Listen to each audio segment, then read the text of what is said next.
I'm here before 11 o'clock. How did this happen? You'll never know. Coffee maker did not explode, but it was a jerk. Oh my goodness. Hello, Key. We got Key with first today. Unexpectedly lurking in the chat well before stream was expected to start.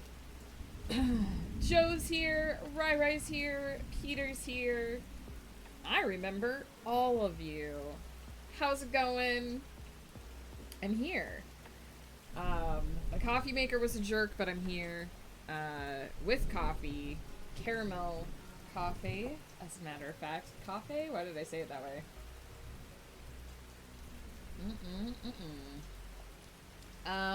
And Peter, you're not a jerk.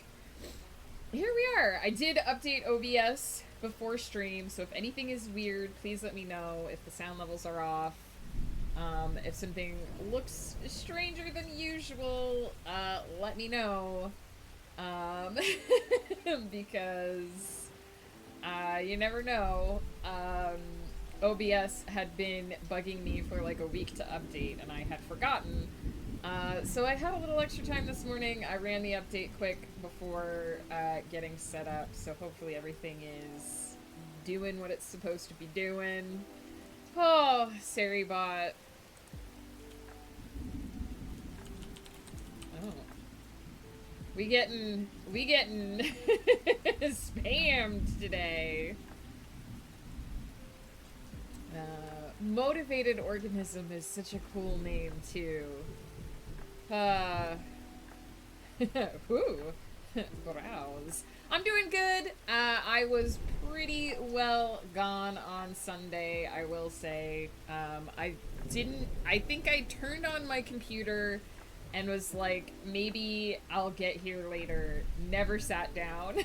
Never felt up to sitting at my computer. I think I walked in here a couple of times for maybe 5 seconds. Spent all day on the couch, passed out for a couple hours in the afternoon. We actually had a late dinner because I had a rough stomach moment and then passed out for like 2 hours.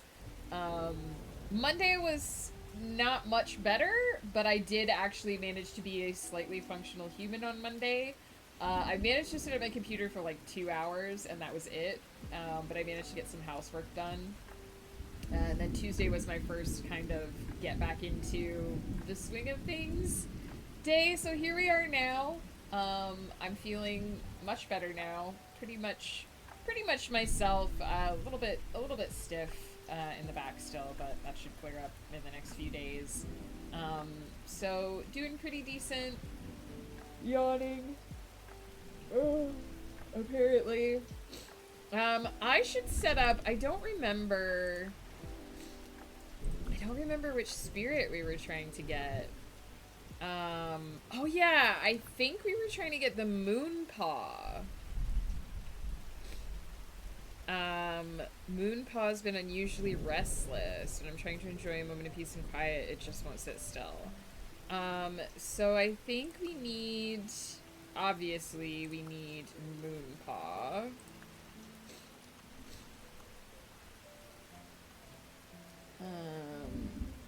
I've scrolled too far.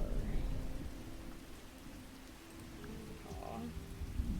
And I think we need to be doing a relaxation. Oh hey, we can do the meditating apparently. Interesting. Okay. I think we were having a full nap the last time. Just napping in the rain.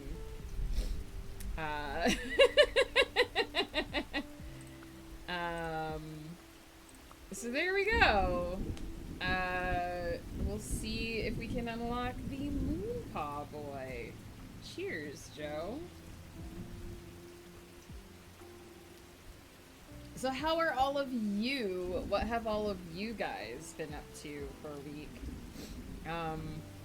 I feel really bad because I did basically just drop off the face of the earth. Pretty much, I streamed with Woof on Saturday, and in retrospect, I probably shouldn't have because I was growing increasingly out of it. as the night went on. I had to take my painkillers.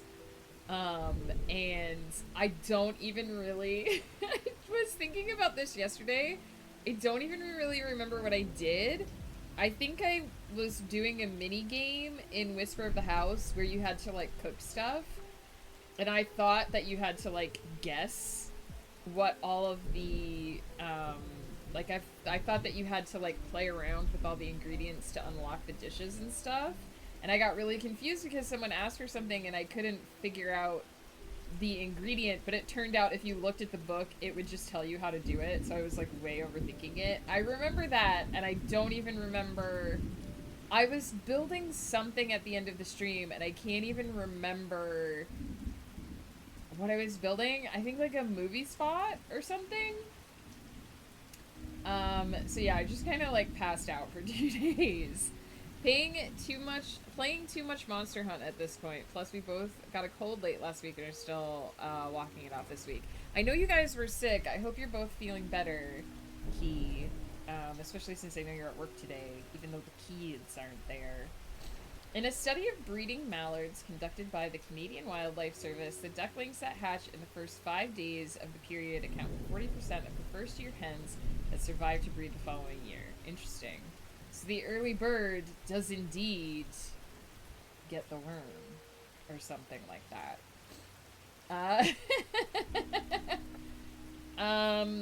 Also, Misfit posted on the Discord this morning the link to the new NASA Artemis website, and it's pretty cool.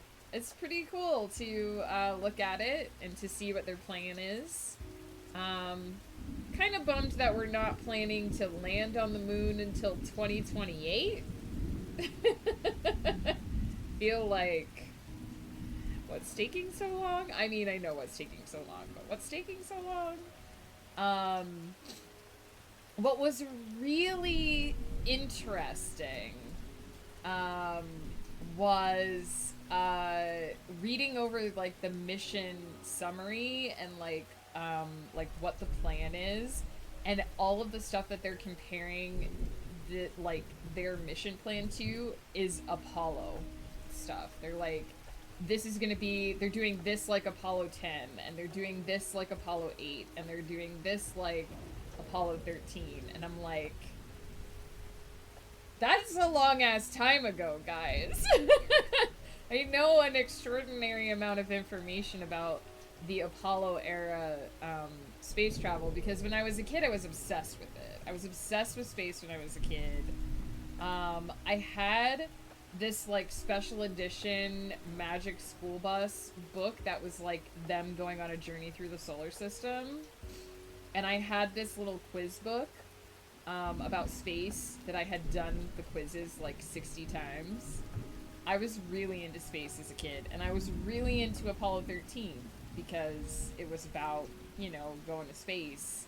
So I've seen like every movie, every documentary that they've made about that time period. There's this really good show on Disney Plus called The Astronaut Wives Club, which is about the wives of the original Gemini astronauts who became, most of them also became Apollo astronauts. Super good. Follows more the early Gemini period, but does get into Apollo at the end. And then also For All Mankind, which is really good. If you guys haven't seen For All Mankind, it's an alternate history where it's that same, it follows the Apollo era and expands on it. And the idea, the like premise is, what if Russia had beat us to the moon? What if the Soviets had landed on the moon first? And so it's like this alternative timeline. And they postulate that, like, we would have kept going to the moon. We would have built a moon base. We would have gone to Mars. Like, all of these things that we would have done before the modern era. And it really rekindles that fire. It really rekindles that, like, why didn't we... I mean, some of it is like, yeah, I'm glad we didn't do that. But some of it's like, why didn't we do this? Why have we stopped exploring our solar system? Why have we stopped trying to go? Listen, it's not just money. People lost that spark. People stopped caring. But Key, you would really like For All Mankind. If you haven't seen it, it's so good. I won't be alive in 2028? Peter, you better be! You better be! I was gonna watch the launch as it happened, but I forgot, so I put on the launch like half an hour late, so it spoiled the ending. I didn't get a chance to watch it. I was working yesterday. But it's exciting to me. It's exciting that we're going back to the moon. Although I did read on Wikipedia that they're doing a I'm gonna nerd out a bit here. They're doing a free return trajectory. So I know all about that because I've watched Apollo 13 like 6 million times. And I have the scene memorized where they're like, what do we do? How do we get them back? We're gonna fire the engines and turn them around. And then there's that one guy with the really heavy southern accent. He's like, no, sir, no, sir. We get them on a free return trajectory. We use the gravity of the moon to slingshot them around. Bring them safely back to Earth. Emmy, please. So they're doing a free return trajectory, which is the same way that they brought Apollo 13 home. But they're not going to go anywhere near. I think they said on Wikipedia that Apollo 13 orbited at around 153 miles, and they're not even going to get within 1,000 miles of, like, the moon. It's crazy. Honestly, when it hit the final 10 seconds and then the liftoff happened, as the ship lifted, I got incredibly emotional. I didn't want to cry on stream, but I could have, even though I wasn't watching it live. Listen, it's very exciting to send people into space. Like, again, we have not, like, the last times that we went to the moon were the Apollo programs. That was in the 1970s. It's 2026. It has taken us so long to get back there. I think it's also because Apollo 13 did originally plan to land on the moon. Artemis 2 doesn't. This was never a landing mission. This was always just they're just gonna do a flyby. That was always the plan. They're not planning, I think it's Artemis 3 is gonna be in 2028 or 4, and that's when they're planning to land. They do have much better cameras now, though. Celadon, hello! We're nerding out about space, because it was my first love. I can get a fruit-based drink and a coconut in the Bahamas. The moon can't promise me that. No, but there's so much that we don't even know about. Artemis 4 is the first landing. I was like, I skimmed through the like future plans and I couldn't remember what Artemis 3 is actually supposed to do. Will Megan play Kerbal Space Program? No. No, sir, no, sir. I've seen that game. It is not... I would never get into space. Let's be honest. I could never build a thing that would get into space.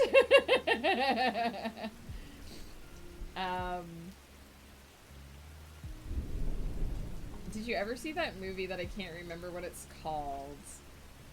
I remember the tagline because there's a reason we never went back to the moon because there's some kind of alien monster. No, I think I know which one you're talking about. It was on Prime a few years ago, but no. I like science. I never watched it. The moon base is going to be interesting. There's not enough gravity there for humans to colonize it permanently.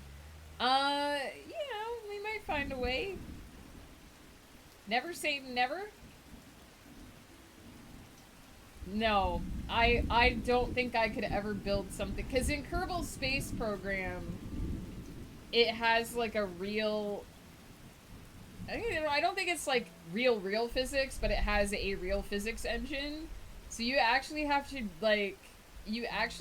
know what you're doing. Miss, hello! Oh, you got the NASA badge, jelly. I don't want to go to space. Do not fundraise to send me to space. I don't want to go to space.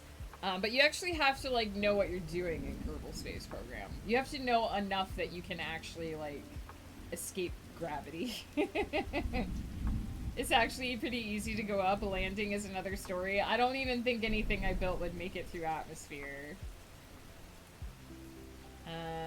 KSP was made by an ex-NASA scientist. That sounds accurate.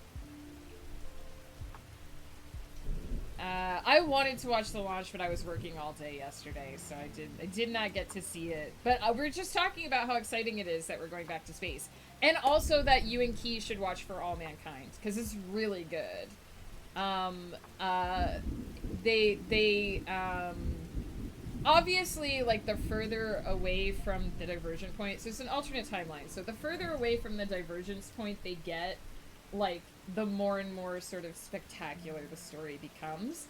But in the opening sequence of every season, you have to pay attention because they do this little montage and they play like little news clips and you get to see like what the differences are. So they kind of outline what different events happened in their timeline. So it was stuff like, I think the Clinton scandal didn't happen, stuff like that. Like the more they go through, they're like, these events were different. And it, like, some of them is just like little flavor, but some of them, it actually affects like the plot. I'd go to space if I can live stream. I wouldn't go to space. I've seen The Expanse. Space is deadly. I'm happy being able to walk out my door and breathe. Thank you. It's super scaled back, so it's more like getting off the moon than getting off of Earth. That is true, but still, you can build something that will just explode. Nope. You guys can all go to space and send me a postcard. I'm not going. It was a marketing studio. They kind of just put it together in the background. That's really cool. Also, Ms., how are you feeling? I know you were sick. I know both you and Key were sick. I hope you're feeling better. It will detonate in the funniest way. Yeah, the first 6 times, probably. Can you imagine the hype of a chili stream from space? I can't wait for you to go into space and eat a hot dog. I don't even know if that's safe, but I know you would do it. I've exploded several times in Kerbal Space Program. I think I've only ever gotten stranded in space and never further. I did watch a guy, I did watch, way back in the day, Jesse Cox did a bunch of Kerbal Space Program videos, and his friend was, like, walking him through how to actually do it. It was pretty funny. Zero Grav Glizzy! Hype for the Zero Grav Glizzy. Oh my goodness. Yeah, I when I was young and didn't understand how math works, I wanted to be an astronaut for the longest time. Jesse Cox, yeah. I used to watch Jesse Cox quite a lot. I don't watch him quite as much these days, but look, this sits on my desk. What got this for me? I never managed to get to a place where I could buy this, but I have this. And I have my, I don't have it on me right now, it's in my bedroom, but I have my Dodger Cat Gang, sweatshirt. So, yeah. But he did, way back, this was like years ago, he did, I think it was like 2 or 3 Kerbal Space Program videos where his friend walked him through it, and at first he just kind of fucked around. I do remember TGS, and I remember when they did, co-optional plays for a little while. I was sad that never got more episodes, although there was a great episode where they played Battlestar Galactica and Krendor sent himself to jail. And it was hilarious.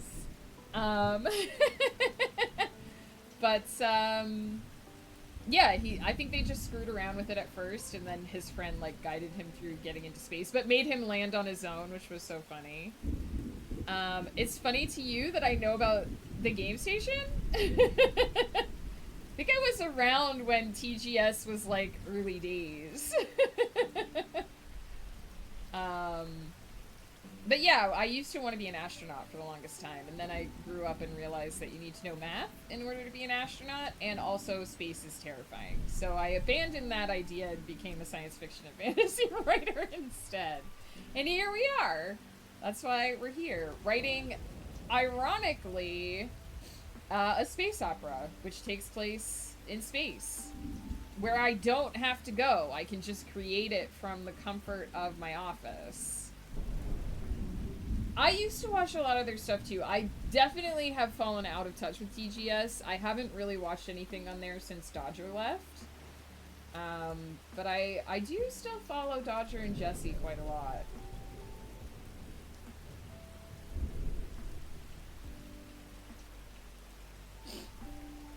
Every now and then, one of them will do a playthrough that I really want to watch. I really, really liked, Jesse used to have a show. I don't know if they still do it. I think it was called, like, Gentleman's Gaming Club or something like that, where they would play a game, and then they would go through and talk about, like, how crazy it was. I really loved those, but it takes them so long, to make them. I actually, if you dig deep enough on my blog, there's actually a tribute to Total Biscuit that I wrote shortly after he passed. And about how seeing his content and the content of other YouTubers encouraged me to make my content and put my content out into the world and do my thing. So if you want to dig deep into the archives of my blog, you can find that.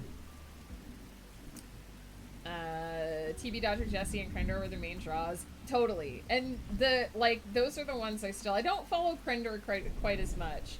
Cox and Krendor I listened to quite religiously for a while, and Ghost and I, when we used to do road trips, we would put on Cox and Krendor to listen to in the car, which was really cool and funny. Yeah. Nostalgia today. So yeah, let's see. I think we just unlocked our moon paw boy. Let's see.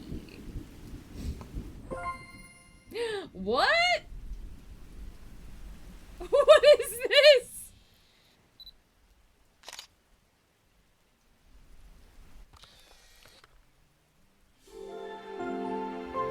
Shrub puppy? What? Remembering all this old stuff. Thanks, Space. Thanks, Space. Lush leafy fur makes Shrub Puppy a little rough to pet with bare hands, but really soothing to groom. This spirit lets out an intensely calming aura when being pampered, so sit down for a fur trimming session to feel waves of relaxation flow over the both of you.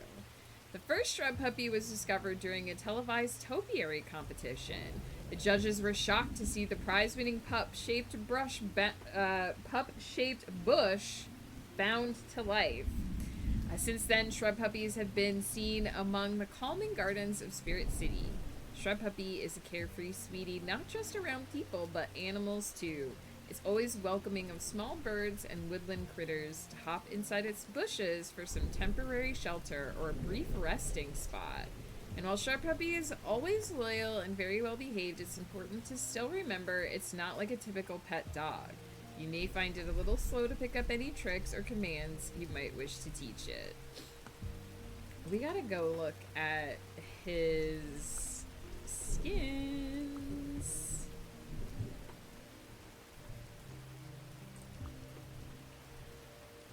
So we won't be able to hang out with him, unfortunately, because we have to hang out with other spirits to unlock them. Oh, but look at this boy!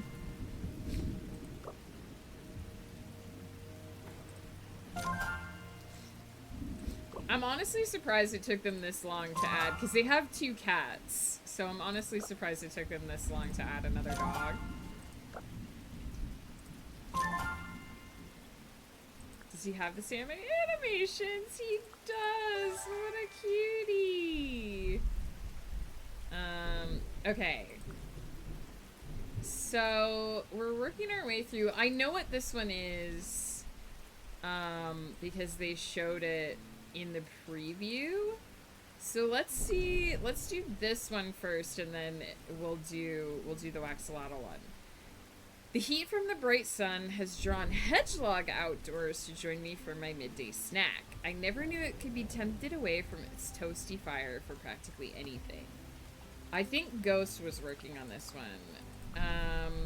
So we need heat from the bright sun. So it's probably morning or afternoon. We need Hedgelog.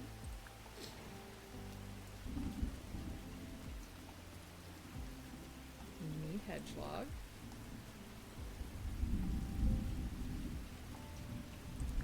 and I believe we need to be sipping. There we go. Afternoon. I like that I do the side eye when I'm sipping, so we're gonna like side eye our hedgelog for the next however long it takes to unlock this. Salad dog. Another one we can eat. Hey, if you can eat something that cute, that's up to you. But there we go. We'll see what the hedgehog is, and then we'll do the Waxolotl one because I know he's a cute little dinosaur boy. So yeah, now that we've gone down memory lane and talked about old YouTube and space, hedgelog, not edgelog, hedge with an H. Much more of a euphemism if it is edgelog. Hello, governor. Just over here edging this log. Oh boy, that's gonna be blurked. So now that we've done all that other stuff, what are we working on today? Today I am finishing Everyone's Child, the series, the final book. Book 6, the last in the saga. And the last 5 scenes of this book are pretty much not epilogue, but kind of like wrap up, kind of like falling action, letting you see kind of what happens after the end of everything. So I have 2 scenes left to write, and I've had a bit of a problem with these 2 scenes. I've been sort of fighting with them in my mind, trying to decide if I should switch the order of them, or how I should fix it. I'm not going to change the order. I am going to change the framing a little bit, to make them flow a little bit better between one and the other. And I do have, oh Jesus, and I do have some, it is the end of the series, Peter. I know you like to do that as a joke, but it is actually the end of the series. Hey, Marathon. I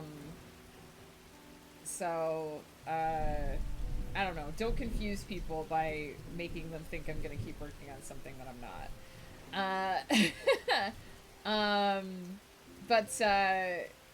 What was I saying? I got totally derailed by the fact that Joe blurted me saying that dumb shit. I have some stuff. I'm gonna work on something else for sure. I'm already working on something else. But I do have to do a significant rewrite to one of these scenes. Because when I wrote the first draft of this book, I set up for a plot, and then I forgot to put it in. This is something that writers do, is like, I was building up to something, I had all this foreshadowing, there was like all these hints and clues, and then I just forgot to do it. I got to the final scene, I got to the epic climax, I forgot what I was gonna do. I forgot how it was gonna happen, so I had to go back and change it during the editing. I have to tweak a couple of things. There's just a little bit of details that I have to go in and add in order to make it work. Sort of like the aftermath of the event being changed.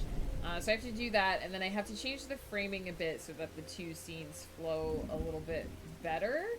But after that, and aside from that, the series is pretty much done, pretty much solid. I'm pretty happy with how it came out. Great, it's been blurped twice. That'll make it twice as likely to pop up during clip shoutouts. I'm so happy for you. It's so funny, I've been watching Boston Legal, and they've started in the last season, they can't say Jesus Christ because they're on network television. So whenever Denny would say that, he instead says Judas Priest. And I'm so tempted to start doing that. Judas Priest. um, but yeah, so we are working. This will be the last working session for this book. And I don't often get to stream the last work session for a book, so it's pretty exciting. Usually I will just upload whatever VOD ends up being the last time that I worked on a project on stream. But this will actually be the last major editing day. Once I finish today, this book will get another pass. It will go to my beta readers. They'll go through it. They'll find all of my mistakes. I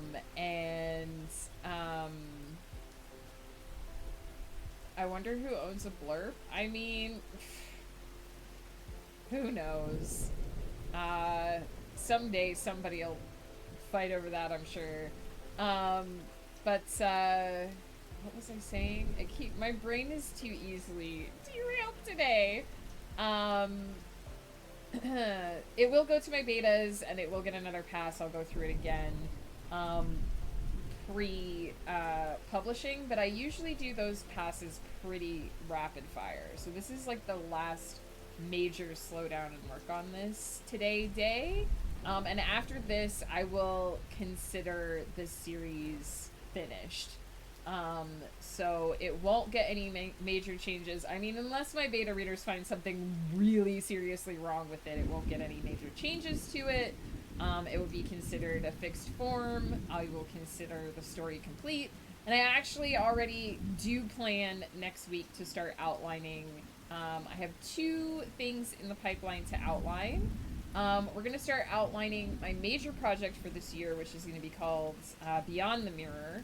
It is a sort of side offshoot of the Aravalia Chronicles, which we've talked about before.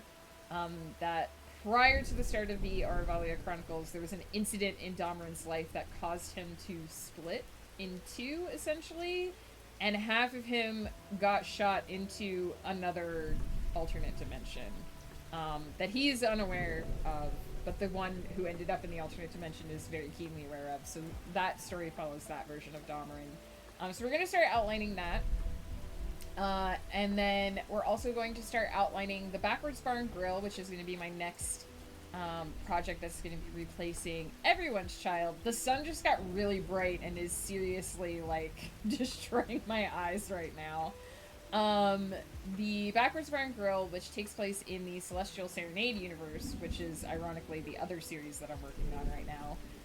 And that is going to be a little side story that follows a new set of characters. The characters from the Celestial Serenade may appear in the background as people who are movers and shakers and going about, but it's not going to focus on the series heroes. It's going to focus on a set of everyday people who might just be performing a heist. This has been Scottish Law with Peter. Although I think it changes slightly because my image is copy protected, so I own the rights to my image in Peter Greenwood. So if someone takes a photo of me and uses it for commercial gains, then I can challenge that. Yes. It is a space heist. Also, cheers, Peter. I'll flip her around in a minute. I know you want to see Ursula.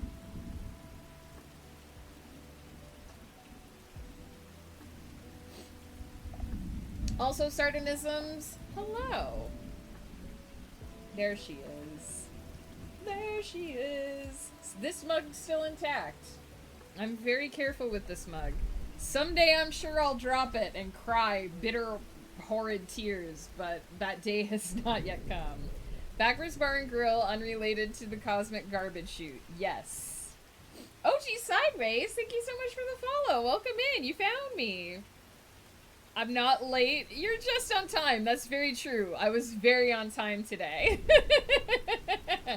I was. I think I hit live at 10:27. It'll never happen again. This mug is microwave safe and dishwasher safe, although I don't put it in the dishwasher very often. So yeah, Backwards Bar and Grill is going to be the start of my new series, which is going to be called Second Chance Specials. It's going to be something a little different because I've not really done a space heist before. Something a little different happens in the Celestial Serenade universe, and specifically between books 6 and 7. So it's going to be set shortly after book 6. There's a massive time jump in that series between book 6 and 7, so that's saying a lot, but it's going to happen shortly after book 6. You might catch some of the series heroes moving around in the background, but they won't be main characters. You were almost ahead of schedule. You know what? I'll take being 2 minutes early. I don't know how I haven't followed you before. I do stream at wildly different times from Ghost Pepper and in a wildly different way. So everything is microwave safe once. That's not true. That is not true. Is that where the Galactic Junkyard is? No, the Galactic Junkyard is unrelated. Ironically unrelated to my space opera. The Galactic Junkyard is much more of a fantasy series than a sci-fi series, so they don't touch. I'm stuck using mobile due to not having internet. No, OG Sideways, I'm so sorry.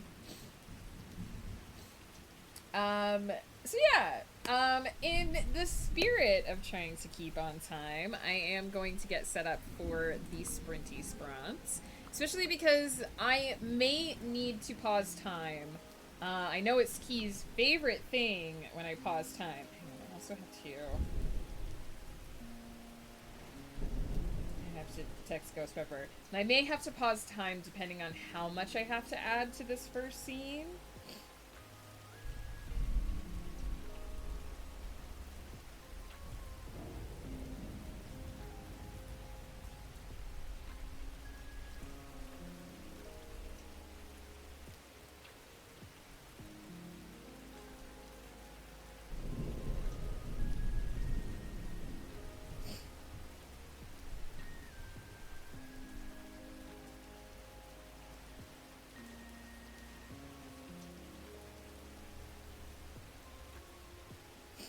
We're trying to coordinate with some of Ghost Pepper's coworkers. Tonight we have D&D, and then tomorrow we're trying to coordinate with some of Ghost Pepper's coworkers to grab dinner and go see Project Hail Mary, because speaking of space, I really want to see that movie. So I think we have the movie time pinned down, but now we need to figure out if we're going somewhere for dinner, because it'll be Friday night, and we're on a 2-hour time frame, so we need to have a reservation. Do you have a stream bingo where Megan pauses the timers the free space? I feel like something else would be the free space. I feel like the free space would actually be started late. Because you're guaranteed to get that one pretty much every time. We did lunch out today and an afternoon showing on Tuesday. Heck yeah, Caternator, welcome in. How's it going? I'm really excited about it. It sounds so weird to say it, but The Martian is kind of one of my cozy movies. Like, if I'm just feeling really shitty, I'll put on The Martian and just watch it for, like, the 6 millionth time. I don't know how a movie about a guy trapped in space can be considered cozy in my brain, but it's like, I don't know. It's where I want to live sometimes. It is a good film. I made that joke last night because I was watching I was watching on half-hour delay. At one point, the commentator guy, who, no joke, was named Miles O'Brien, was like, the countdown is on, only NASA can stop it now, so I immediately pressed the pause and was like, fuck NASA, I can do it too. Nice. On the bright side, no net means no game, so I get to paint and build all the things. Heck yeah, OG Sideways. We're gonna dig into some work here as well in a moment. The free space would be cheeky washing of the room and or Megan's toes. I do feel like the free space would just be started late.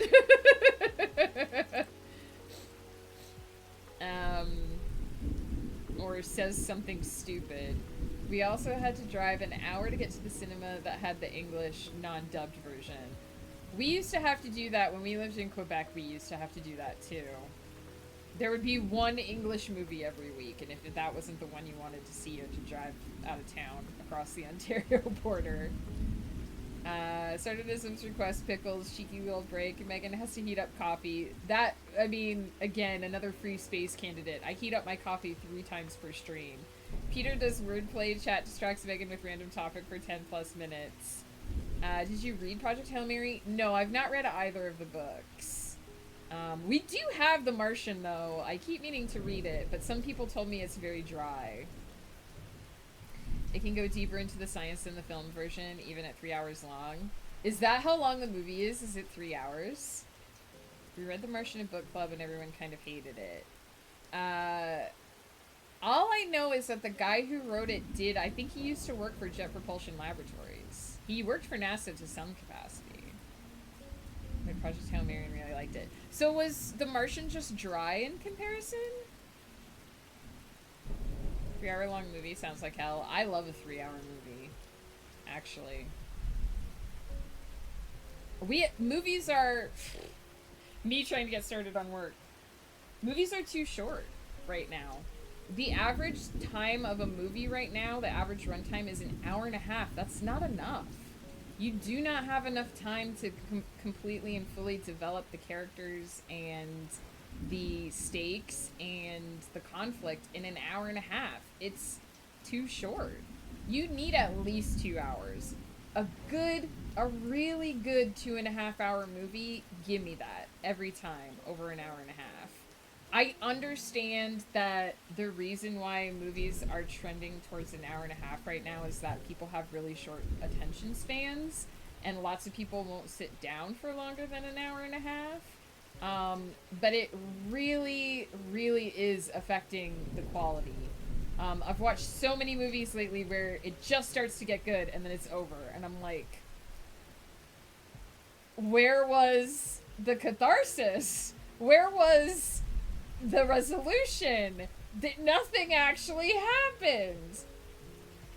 Lord of the Rings exists, so any movie is short by comparison. I don't mind a 3-hour movie. I don't want every movie to be 3 hours. Just to clarify, I'm not saying every movie should be 3 hours. Some movies should only be an hour and a half. But the type of movie that I really like, you cannot do in an hour and a half. You just can't. You need at least 2 hours. Low run times have hurt so many movies that I've tried to enjoy recently. So yeah, I'll take a 3-hour movie. I do want to go into it knowing that it's 3 hours though, because I probably will have to pick a boring part to pee at.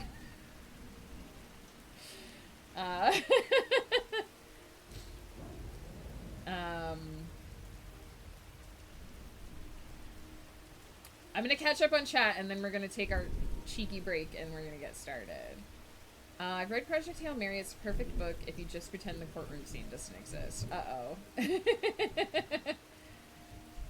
The courtroom scene is hot garbage. It introduces about 80 inaccuracies in 2 pages and adds nothing to the plot, story, or characters. The fact that it made it to print is an indictment of the writer and the editorial team. Damn.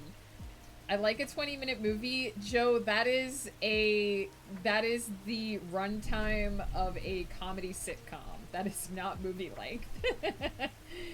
He also didn't have a plan with the ending. He wrote it for free on this blog. I do know that it was like a serial as well. That he eventually turned into a book. So maybe because Project Hail Mary was designed to be a book from the start. If someone had been thinking of starting a movie club, The Martian would be a great movie. It would be. I think movies should film more than edit it down and put the longer cut on home release. I just think that a movie should be as long as it needs to be in order to tell a story, and lots of stories can't be told in an hour and a half. Is the courtroom scene to justify why they put every possible software on the ship? I bought Dune Part 1 on Blu-ray, so I'll be going to watch that soon. Interesting. Is it possible to mention Project Hail Mary and not have me bring up the courtroom scene? No. That would be the free space on Sardonism's bingo. I can't pause it in the movie theater, Key. Oh, the courtroom scene isn't in the movie. That means I can't pee during it.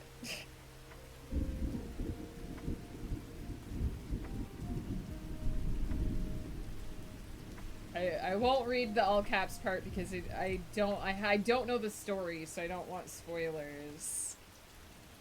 Jeopardy also lasts for 20 minutes now. How long did Jeopardy used to be?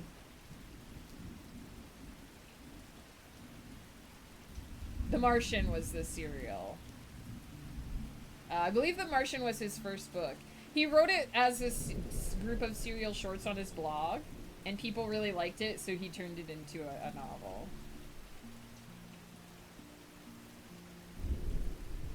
Pee? You can pee during karaoke. Wait, but then I miss karaoke. They sure could pause it. There's normally only 15 people. I don't know what movie theater you're seeing movies at, but we get pretty full theaters here. I don't know about this one, though. It's been out long enough that there might not be that many people. Alright. We're gonna take a break. I'm going to go wash a room, fill in your bingo spaces. If anyone wants to make a bingo card, I don't mind. But, you know, fill in your bingo cards now. And then we're gonna get started. We're gonna be doing 3 30-minute sprints with 15-minute breaks in between. There are not redeems currently. Usually you guys can redeem a spirit companion, a location, or an activity. I do have those turned off right now so that we can unlock the new spirits for the new DLC. But we are getting close to done. We've only got 4 more left, and I'm hoping we're going to at least get these 2 today. And then we might have to do the last 2 next week. So we'll see how that goes. This is your reminder to get up, stretch, move around, grab something to eat and or drink before we settle in for focus. If you've already been sitting for a long time, remember to get up and stretch and move around. Don't let your limbs go lumb. Don't let your limbs go lumb or numb from sitting too long in the same position. And we will get back to it. We will get into it as soon as I get back.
My limbs lummed, and I licked lightly lovely lips like lemon lollipops.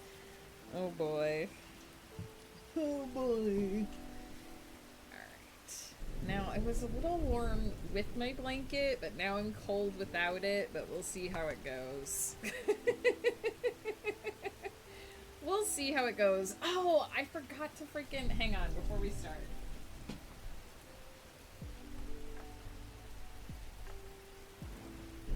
Just for anybody who didn't see it, this is the model that Ghost has been making for me. She is stage 1 complete, so this is going to be Rose from the Arvalia Chronicles. I've got her in a kind of magical girl pose right now. So I don't know how, like, close I can get her. She's crazy detailed.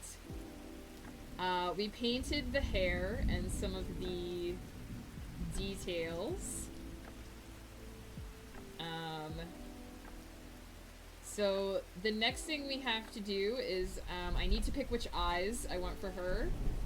We can basically wash the eyes off of this faceplate and put a different color eye on there.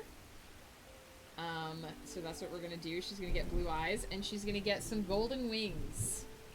Ghost is currently deciding how he wants to paint those. So you can see.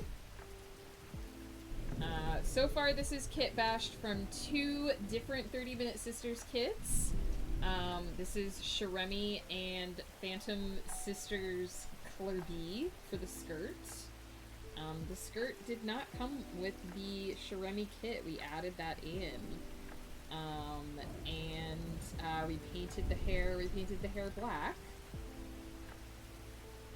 I say we. Ghost Pepper did. And then we have a third kit that we are going to be taking the wings from. And I think it's Elenia is the kit. So this is my lovely model that Ghost Pepper has built for me. Stage 1 completion.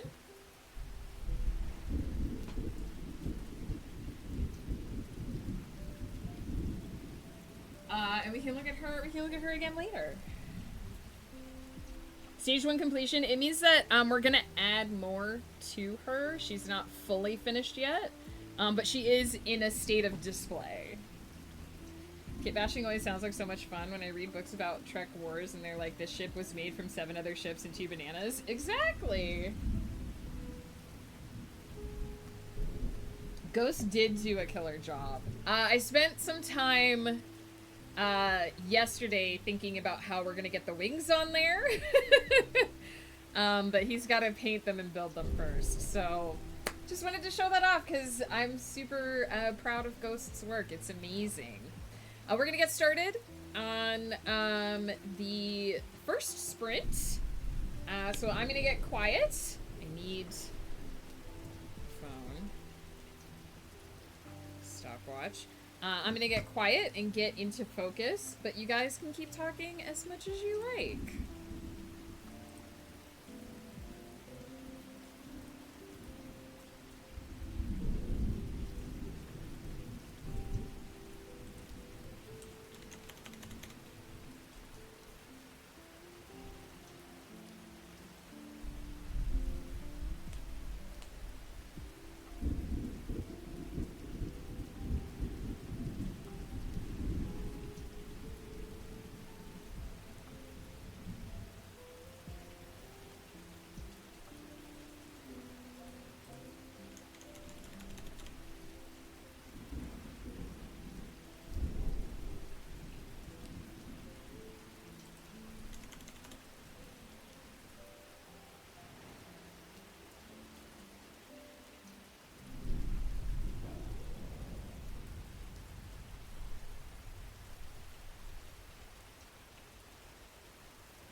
need to pause time. There's not as many pages as I expected. Depends on how much I add.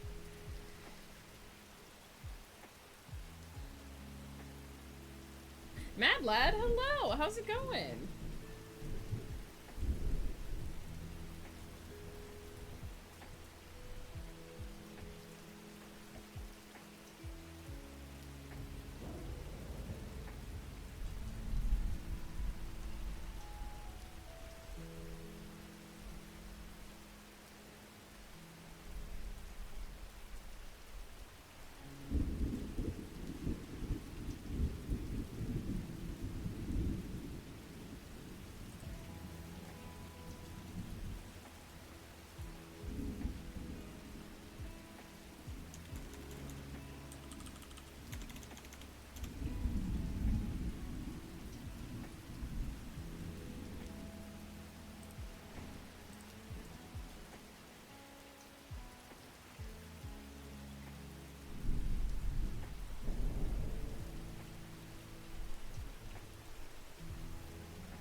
Taryn, welcome in!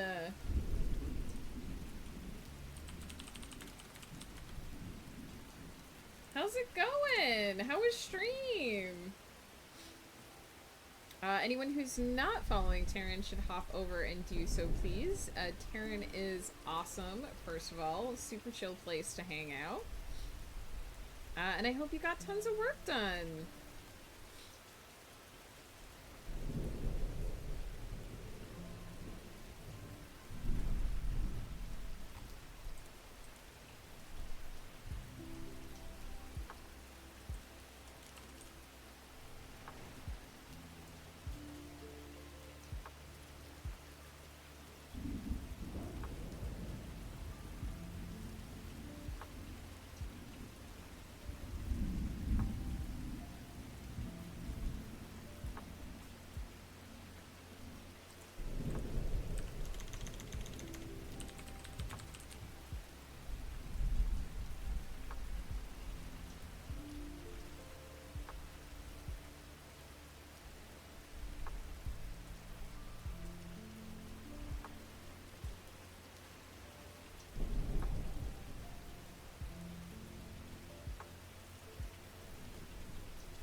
just the blind.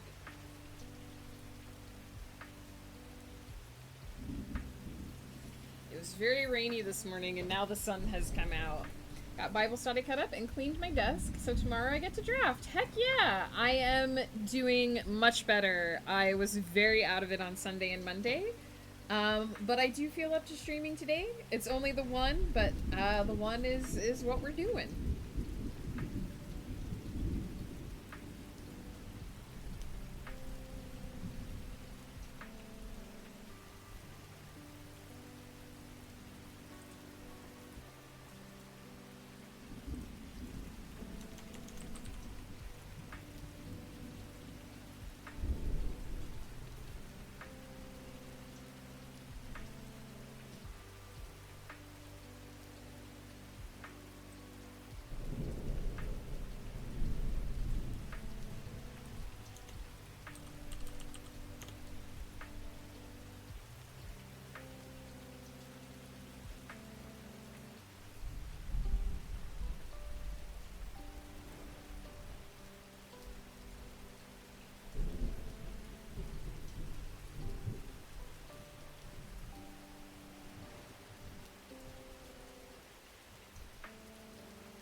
off to get the kiddo. Have a great rest of your day. Taryn, it was good to see you, even if only just for a little while. Thank you so much for stopping by and for the raid. Appreciate you.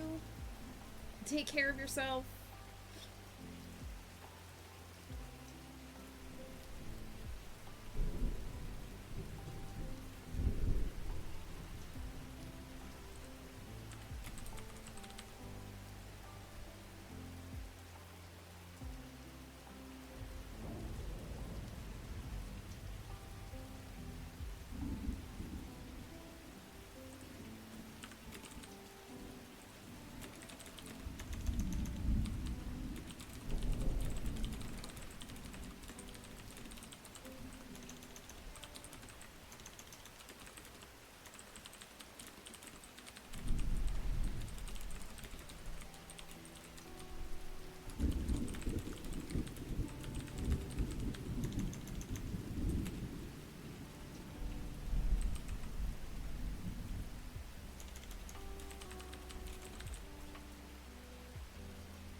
have made one addition. I have one more addition that needs to be made to this scene. But I think we're in a good spot.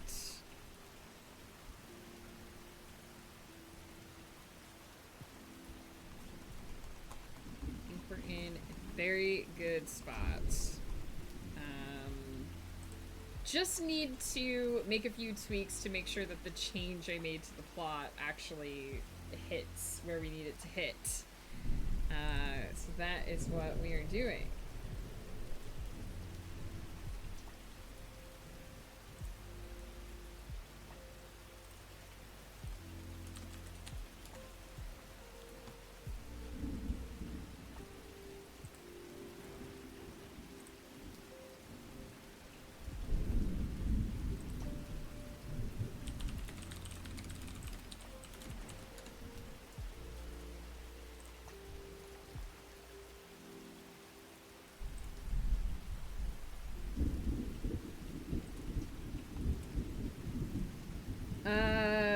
No, nobody said anything about a spaghetti stream. What would that even be? We did unlock our new boy though. Let's see who this is. Oops. Let's see who this is. What? Who dis? This is not what I was expecting. Spaghetti stream sounds like the kind of thing Joe would do. Picnic? What? It is! It's a pig in a blanket! Most spiritographers believe this adorable little anchor to be distantly related to another spirit, hedgehog, because both are strongly attracted to sources of heat. But where hedgehogs will gravitate toward fire, picnics are irresistibly drawn to the rays of the sun, making them a common sight at parks, boardwalks, and campsites. Their appetite for warmth is rivaled only by their appetite for snacks, and they've become quite crafty at mimicking popular beach towel and picnic blanket patterns as camouflage to stealth around. Keep your eyes peeled, or you may find a stray bite taken out of your packed lunch. Despite their food-snatching ways, picnics are actually incredibly bashful and just want to be liked. Whenever one is caught red-handed, their round, cozy cheeks start to uncontrollably blush, making them look even more disarmingly shy. It's such an endearing sight that most people don't have the heart to scold them, which only encourages these picnic pilferers to not learn their lesson for next time. What a cutie! Let's check him out. I like how you guys think that you can just say that I'll do something and I'll do it. I'm not Ghost Pepper. I'm not gonna give in to the peer pressure of chat. I'm in control of my life. I'm gonna do exactly what I say I'm gonna do, and that's it. Oh god. Now Joe's gonna talk about how he can eat this one.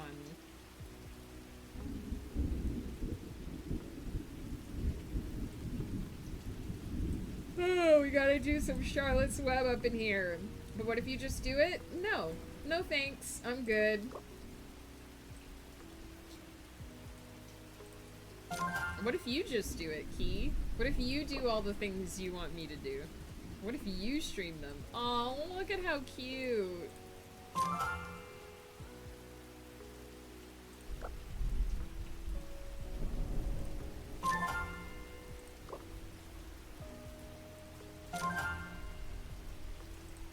Oh, I really like the rainbow one. Look at that. Look at how cute. Aw, look at how cute. But we have to go hang out with Waxolotl now to unlock this boy. Waxolotl has been slouched in the corner of our greenhouse for hours, staring at this one clay pot. Come to think of it, I don't remember ever buying that. I wonder how and when it got there.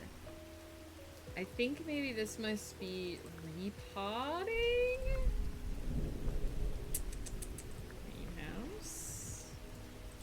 Repotting.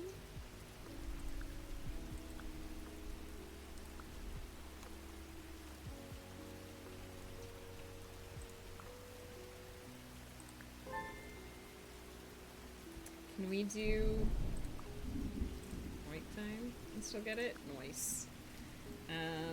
Actually, let's do evening. There we go. I know what this one looks like because it's one of the spirits that they revealed.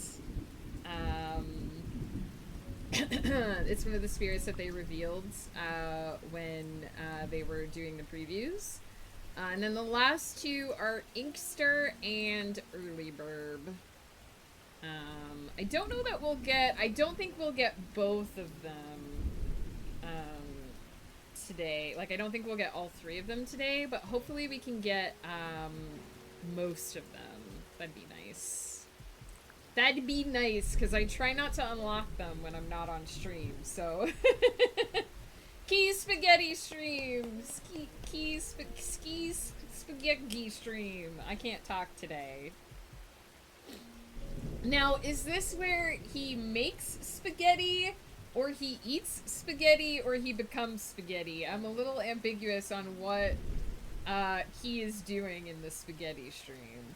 This one we can make some delicious barbecue pulled pork out of. Joe, I think you might have a problem. You look at something and all you see is food. Just plain spaghetti. No, you gotta have sauce. I'm a sauce girl. I'm not into plain pasta with nothing on it. That's gross to me. Just yes. I'm not sure what the just yes is in reference to. Only animals? Do you see food when you look at people, Joe? Do you see food when you look at me? I used to love plain pasta with cheese. It's not plain if you put cheese on it. If you put something on it, it's not plain. That's pasta with cheese. That's not the same as just pasta.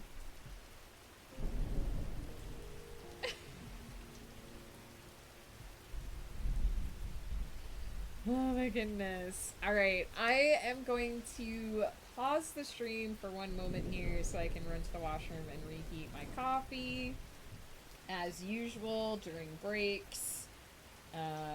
And then when I get back, we'll resume whatever this conversation is. Oh yeah, I can show off the Shiremi. I keep calling it Shiremi. It's not really Shiremi, it's Rose. I can show off the figure again if people want to see, if people missed it, if people want to see more, when I get back. But, I can, maybe show you guys. I try not to open Firefox too much when working, but I can show you guys. Hang on, before we take a break.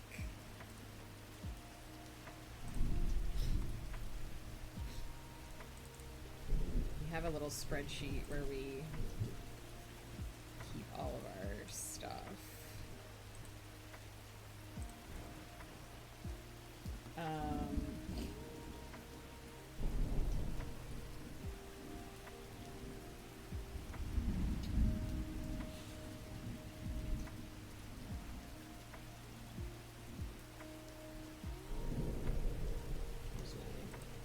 Capture. So this is Aline Ellen Syria. This is the next kit that we got. So let me get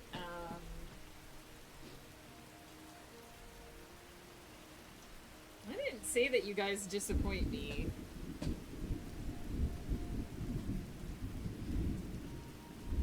didn't say that you disappoint me. I just said that I'm not going to give in to peer pressure. So this is what we have now. This is what she looks like currently. And then these are the wings. So we're gonna take these wings. They're pearlescent in the preview. You can kind of see. But we're going to paint these wings gold. And then they're gonna go on. So these ones, it's showing the wings coming out of like the bottom section. We're gonna have them coming out. You can't see because her hair is in the way, but there's a spot up here on her shoulder where it can connect. So we're gonna have the wings come out of there. And they're kind of, you can see they're kind of posable. So you can bend them, you can fold them a little bit. And you can see here where it comes out of the shoulder. This is more, the plan is to have it come up out of the shoulder like that. And so, yeah, that's the next part. And you can see that the wings can be used in a bunch of different ways, but we're going to have the off-the-shoulder wings. So there you can kind of see the wings are going to go on there. And she's going to have beautiful, beautiful gold wings. And then someday she's going to get cat ears too, but that is for another day. Looks like they'd be good at stabbing. The wings? The rest of this kit, so the part that's not, that doesn't have the wings, we're going to kit bash into my character, Star Striker. Actually, my namesake character. So, that's what we're planning on doing with the rest of this kit. I have another kit that I'm going to combine it with, for the outfit. And then, I'll show you the outfit. I'll show you the outfit.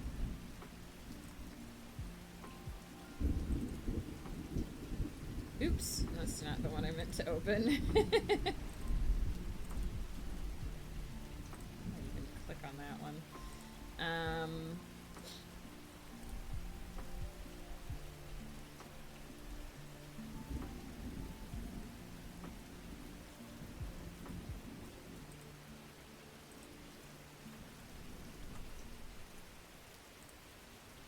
So this is going to be the other part of the outfit.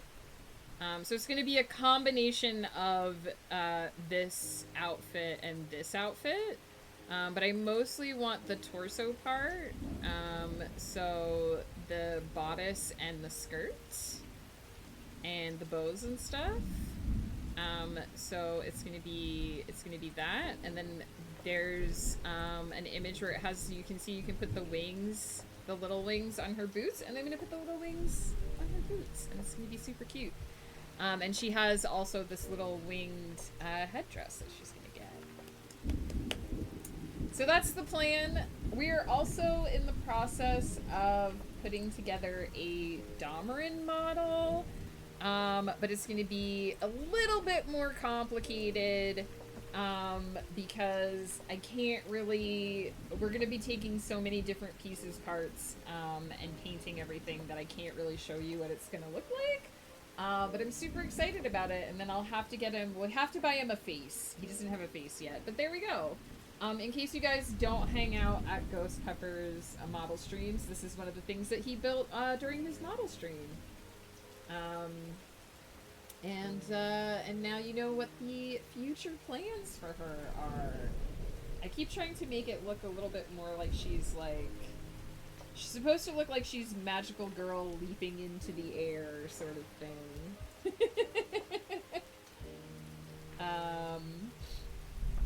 I don't want her to have butt wings. Well, she can't really have butt wings. You can't see it because her hair's in the way.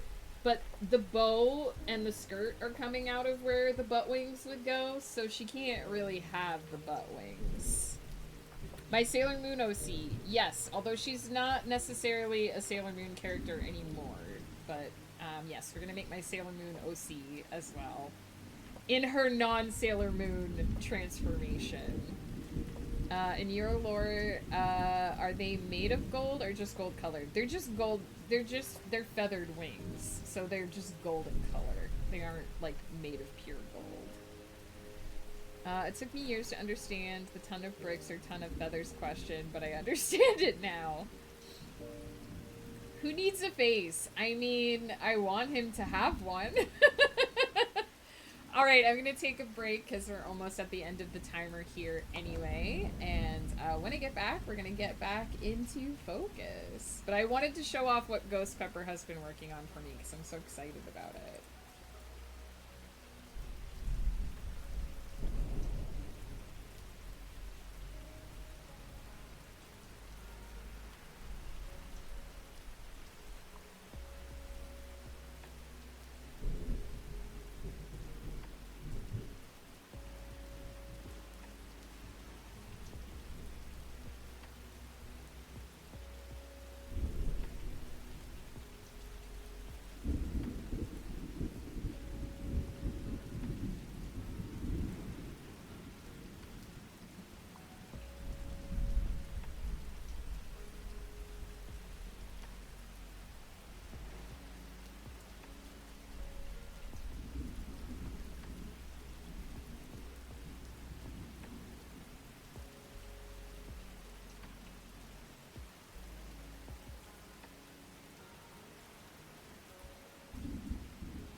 hello. How's it going? How are you? It might help my love life more if I didn't have a face. I can almost guarantee that's not true. Ghost is a Giga Chad. Been putting together a little collection of all the poems I've been writing, and I was thinking of asking the girl I like to read through it, and I'm glad I didn't because there's literally a poem about her. I mean, it would be fair to ask her to read them, though you might want to take out the one that's about her. Like, that would have been a little weird, but if you take out that one, I wouldn't see a problem. Wow, Key, what gremlin did you wake up today where every time someone says something, you're like, just do it? Key is in, like, just do it mode today. He's in a jumpsuit, he's bouncing around, he's like, yeah, just do it, guys. Just do it. Whatever it is, just do it. Still alive. I hear you, Faded Stardust. How's the recovery going? Key is just, you know, I don't know, man. I don't have the energy. I don't have the energy to just do all the things.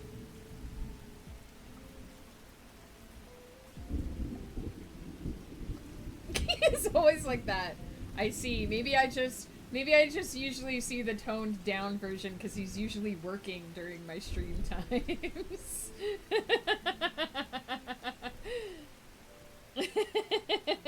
There are usually other things taking up that energy. I pause the timer just for one second, but like, it's funny because recovery is slow but steady. I'm glad to hear it, Faded Stardust. That's not the funny thing. I'm glad to hear that it's steady. It's funny because I always talk to Key about computer stuff, and I'm getting on towards that point where I'm gonna have to let my computer try to update again. And for the past 3 months, every time I've tried to run an update, it downloads it, it tries to install it, and then it's like, whoops, this didn't work. And it's like, okay, and it just reverts and lets me pause Windows updates, and I'm like, okay, that happened, whatever. And it's really funny because I was thinking about it last night. The security updates install, it's just the feature updates that won't install. Like, for whatever reason, the cumulative updates that have, like, all the features in them, they just don't go. But I'm at the point where I'm gonna have to, like, do it again. Like, my pause period is coming to an end, so I'm gonna have to, like, unlock it and let it go, and it makes me really nervous, even though probably what's gonna happen is that it'll just do the same thing it's done for the past few months and just be like, the update failed, oopsie doopsie, and nothing will happen. But I get worried about it, and I'm actually maybe a little bit more worried about it magically working, because then I'm like, oh no, what will it screw up if it actually works? But I talked to Key about this kind of stuff, and so this morning I was like, you know, I'm a little nervous about it, and he was like, do it now, right this second. And I wasn't even, like, when he said it, I wasn't even, like, I was laying in bed. I was like, I hadn't even got out of bed yet, I hadn't even turned on my computer, I wasn't even, like, at that point in the day, and he's just like, do it now, do it right now. And I'm like, man, I'm talking to you about my insecurities, and you're just like, yeah, insecurities, let's go.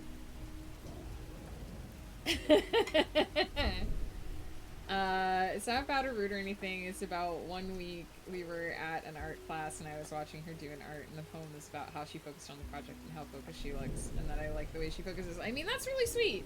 Still, you would want to warn her that there was a poem about her before she just, like, found it, but, you know. I don't know why. I don't know why Key is just so, like, let's do everything today, but I've got D&D tonight, so I have to be done with things, at a reasonable time so that everyone can come over to my house and play D&D.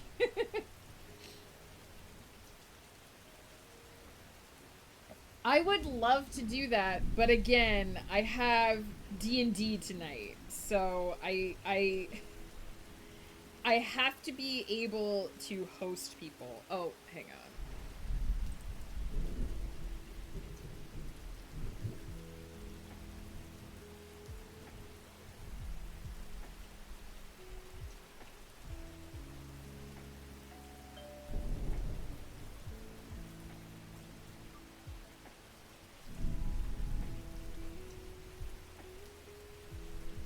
Where?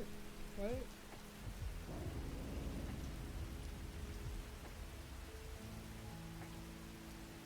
Oh.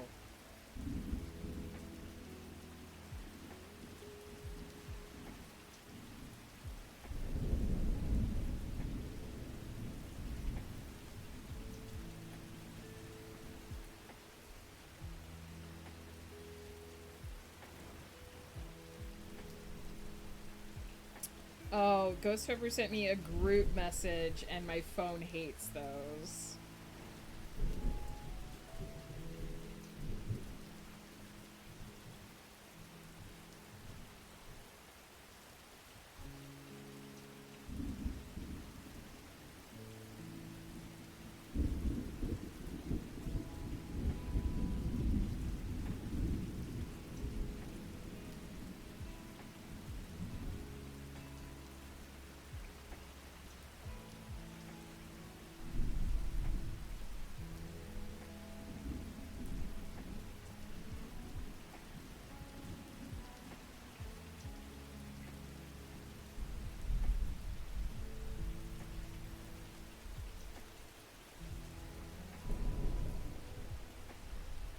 No phone, stop.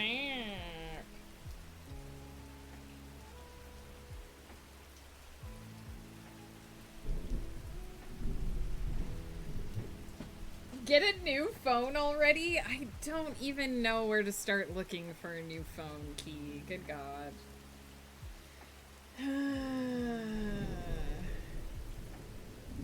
Roast potatoes, man, that would be one hell of a snack to bring to D&D. I'm gonna switch over into focus mode. Most people just bring chips or crisps in your case. We Joe, we don't have Verizon here, so I'm gonna go ahead and say the answer to that is no.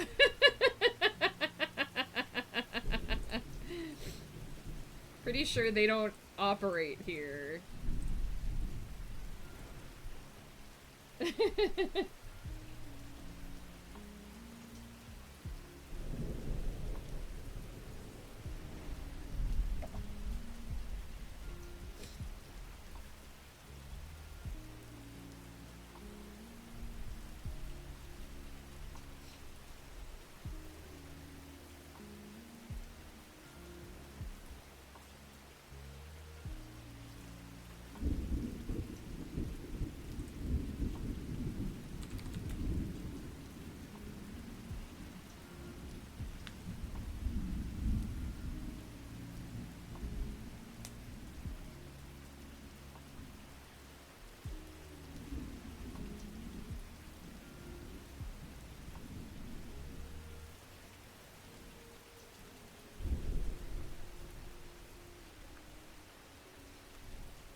Scotty, welcome in.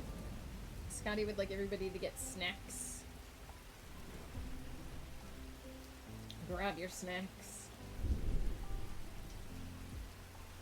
Given that you guys have been talking about food for at least 20 minutes, y'all gotta be hungry.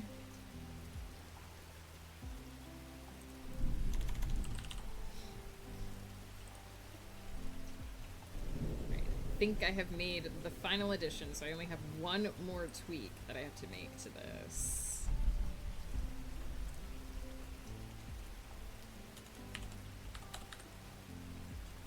When we get to the final scene.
Scotty on a 3-stream streak. Hell yeah. Thank you for hanging out.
more pages left to go and just a couple of tweaks left to make to this story, and then it will be completely finished.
Almost got another book done. How do you keep doing it? Asking for a friend, a strict schedule, um, basically working all the time while other people are having fun.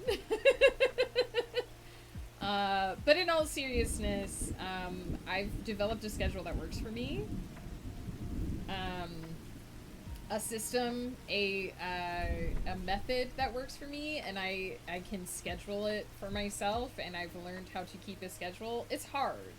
I'm not gonna say, oh, it's easy, you just do blah, because it's actually quite hard.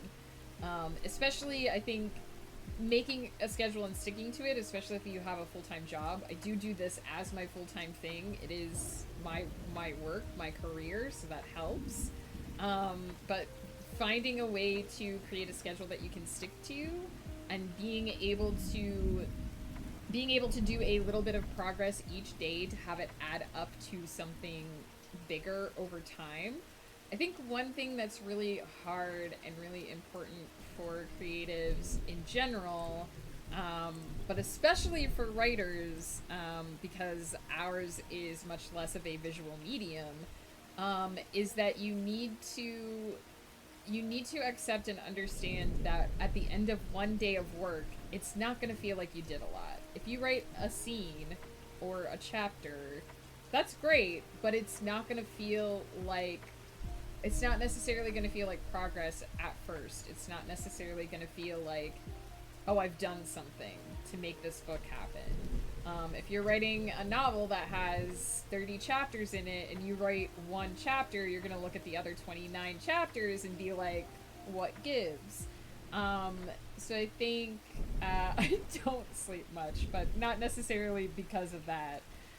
There are also other reasons I don't sleep that much. But being able to look at a small amount of progress and realize that it will eventually add up to a novel, being able to look at your calendar and say, well, I started editing this. I mean, speaking specifically, when I'm looking at the Celestial Serenade and working on final edits for the Celestial Serenade here that we've been working on, I started that in January, like first day back to work, January of 2026, and I'm not going to finish it until June. So that's 5 solid months of work and other things happening in my life before that editing process is complete. And so you have to be able to look at a little bit of work and know that it's going to add up to being finished in the future. You have to be able to pace yourself and understand that what I'm doing today feels like just a small chunk of the work, and it is, but over time that small chunk and that small chunk and that small chunk adds up to being finished. And it's kind of the approach that I take with all of my projects is I'm chipping away slowly at things day by day, to get things done, and at the end I can look back and say, wow, I got a lot of work done, even though when you're in the thick of it and you're doing it day by day, it doesn't feel like a lot. It doesn't feel like enough. So that's one of the big things, I think, is just being able to accept that You can't sit down and write a novel in a day. You're not going to sit down and write 50,000 words in one day. You're probably not going to sit down and write 10,000 words in a day. And that's okay, because, you know, 3,000 words here and 3,000 words there, it all adds up. I believe Terry Pratchett used to write his books in, like, really small increments. I think it was something like 200 words, like 250 words at a time or something like that. Like, he would just sit down every day, do a tiny bit of work, a tiny bit of work, a tiny bit of work, and look at how many books he has out. So you have to kind of get used to the idea that it takes time and that you won't always be able to see the progress. One of the reasons why I track my word counts and why I have a schedule with a bunch of check boxes on it is because that adds up to, he did. Yeah, Terry Pratchett published a lot. So, having that visual reference is what helps me, right? Being able to say, oh, I did this many words this month, and here's all my check boxes of all the work I got done for this month. That really helps me because it's a visual indicator that I am getting something done. Because otherwise it just feels like you're pouring hours and hours and hours of work into something that never gets done, and that sucks. Nobody wants to feel that way.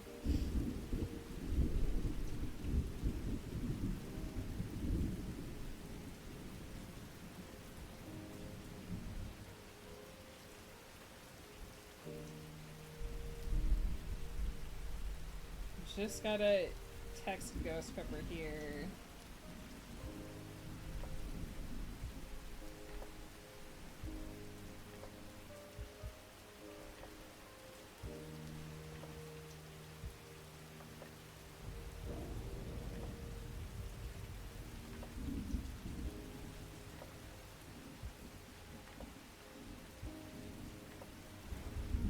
Whoops.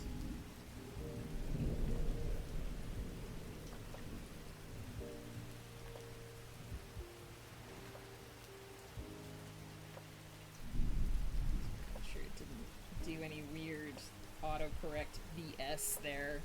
Alright, let's see. I know what this boy's gonna look like. What are you, married or something? I need him to buy me some sangria on the way home from work.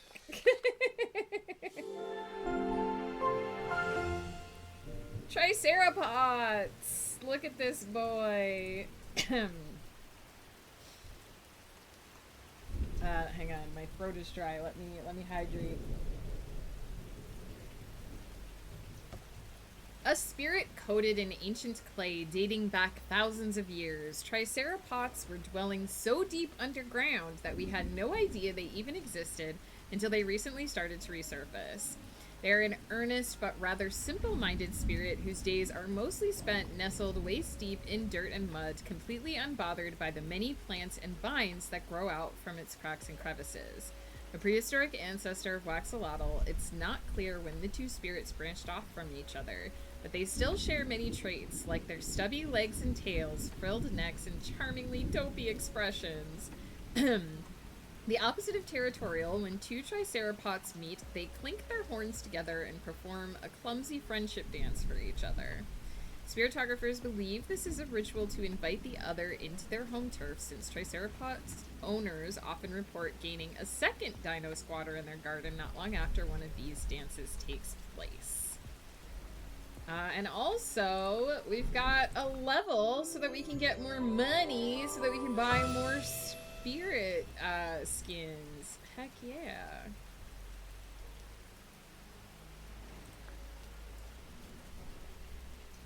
I freaking love the Waxalotl. Okay, let's see. Where? There he is. Oh my god, so freaking cute. Look at them. Oh my god. Okay. Oh my god.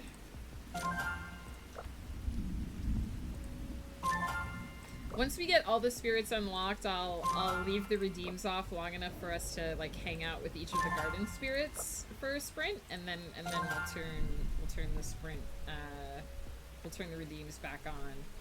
Girly, I might actually fall under 100k. What a travesty. Okay. So, I guess let's try to get the update for Inkster. Ever since I started my potion crafting studies, Inkster has been eagerly peeking over my shoulder. Pinking? Peeking over my shoulder. It has my spirit developed an interest in picking up a new hobby. So we need to do experimenting, and we need Inkster. And I think we need the OG Inkster instead of the Jam Inkster.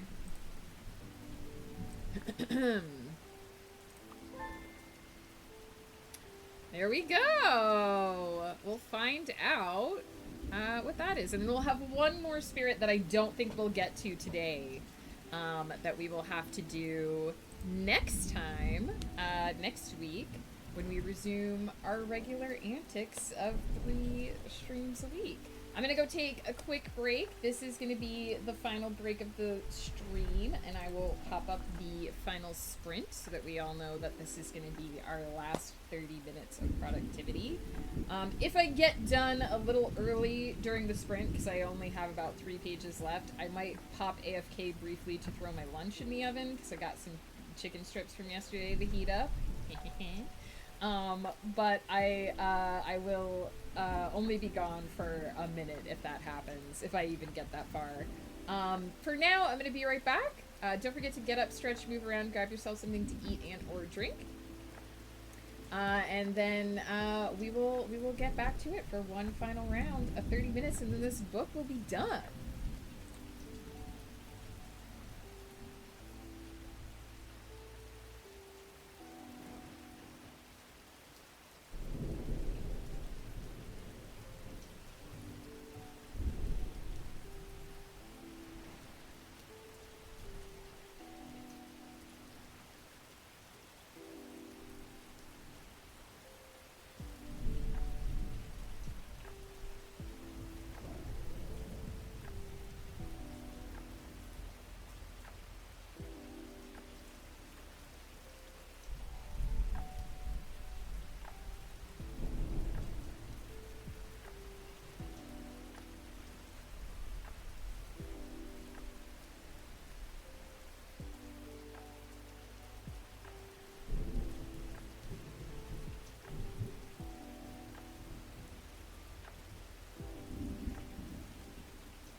Hi, hello. Wait, what do you mean you lost your streak and it's now at 128?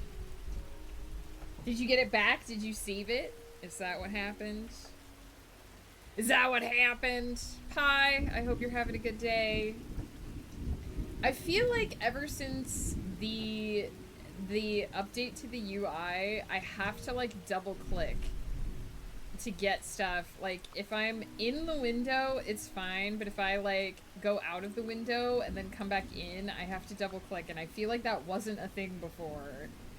And it's driving me nuts because it feels like the game is less responsive than it used to be. And I'm guessing it's because they added controller support?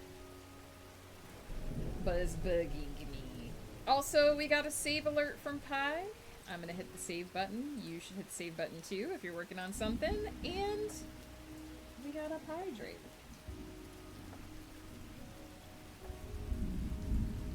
Ah, Pi. Pi. How's it going, my friend? How are you?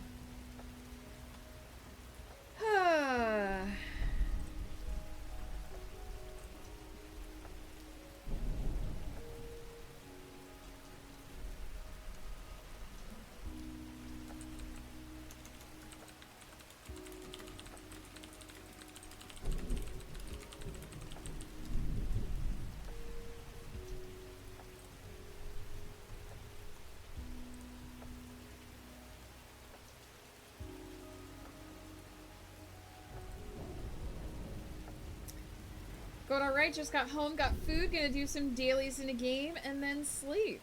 Heck yeah.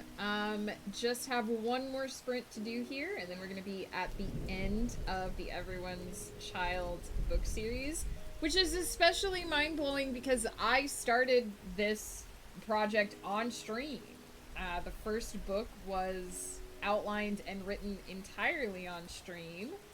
And I have been streaming for the entirety of this project. So every single book has had at least part of it streamed. It's been talked about on stream throughout its entire process.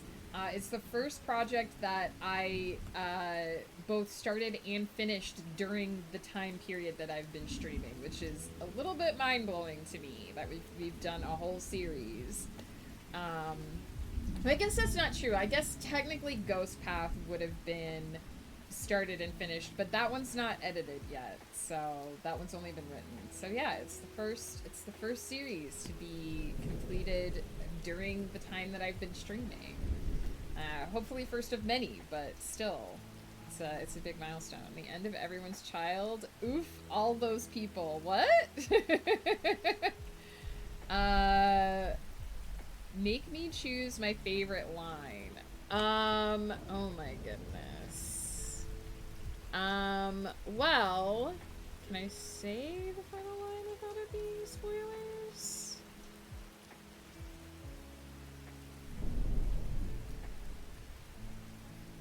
Hang on, I have to find one that's not spoilers.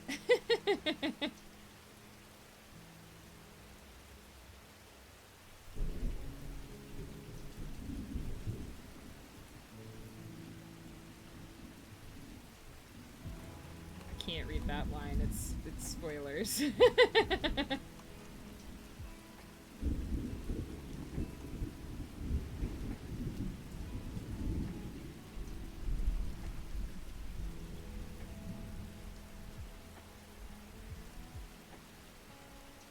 Ooh, hang on. I took too long.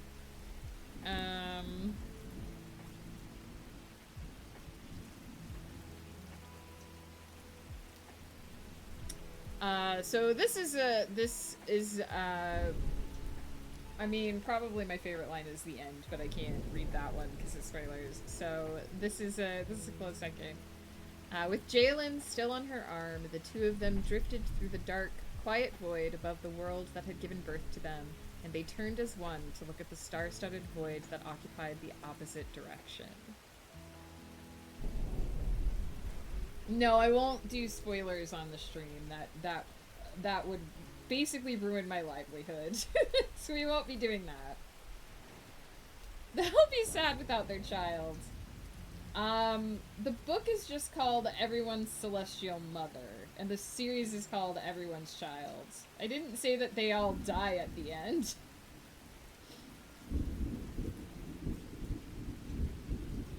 I didn't say that they all die at the end. You can do that if you want, Pi, but we're going to start the sprint, so it will have to wait until after. And honestly, I would probably just pick a paragraph to read. Yeah, we're gonna do the final sprint. I took my hand socks off and instantly my hands got cold. Just great. I'm gonna unleash the timer. We're gonna do the final sprint, and we're gonna finish up this book.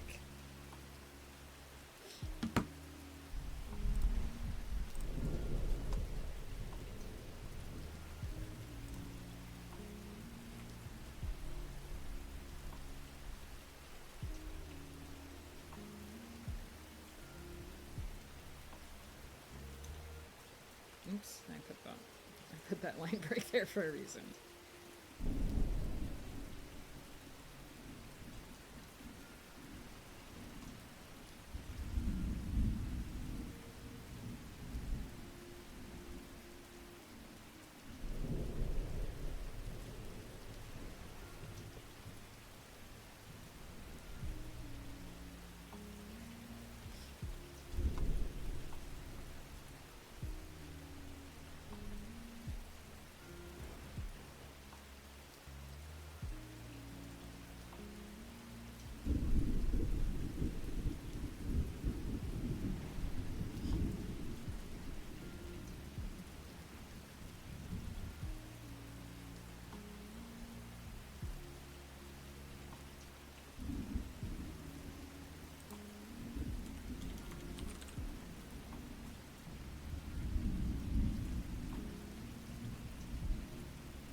I just kind of assume it by default key.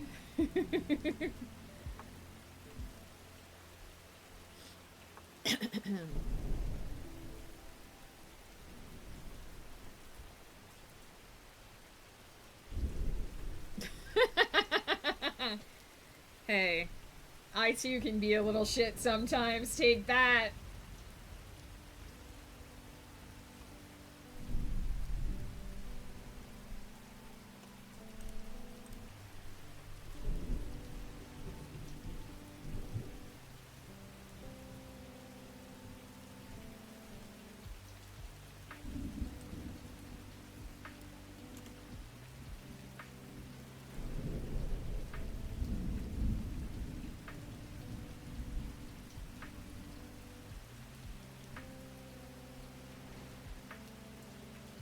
Why did you say something so accurate and true? This is my response.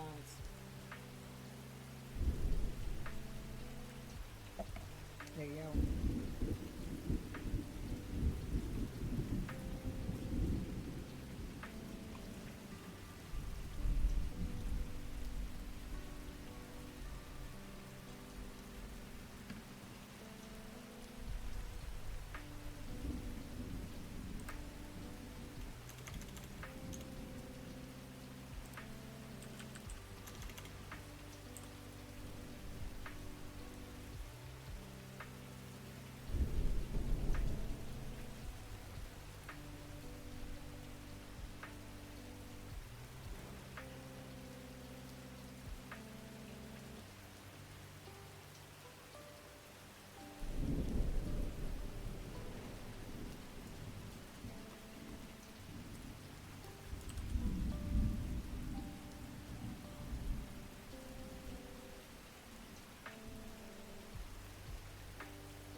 Oh no, I might get teary.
Get chicken fingers and a burger for dinner, and chicken fingers, and that feels like cheating. That's 2 meals right there. I mean, I'm on board, but that feels like cheating.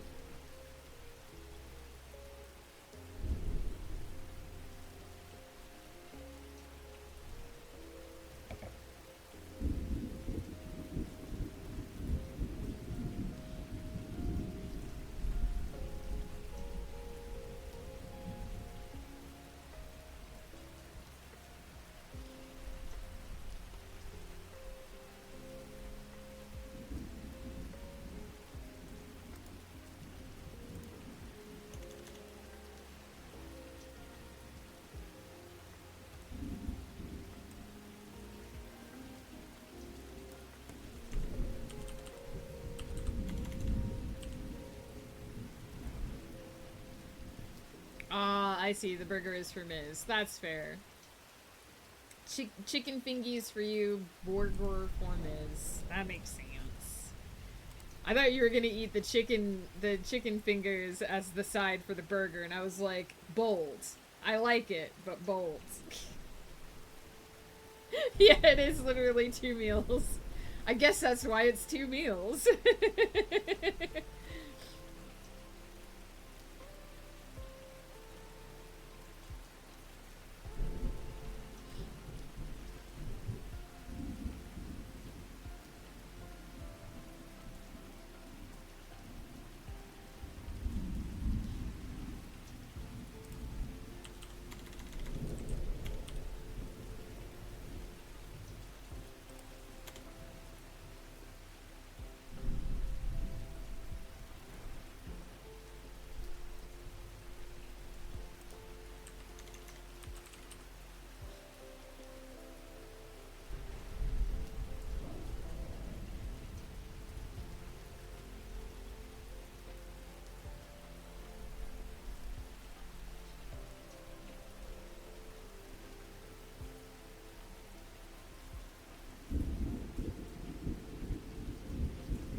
I got to the end. I reached the end, you guys.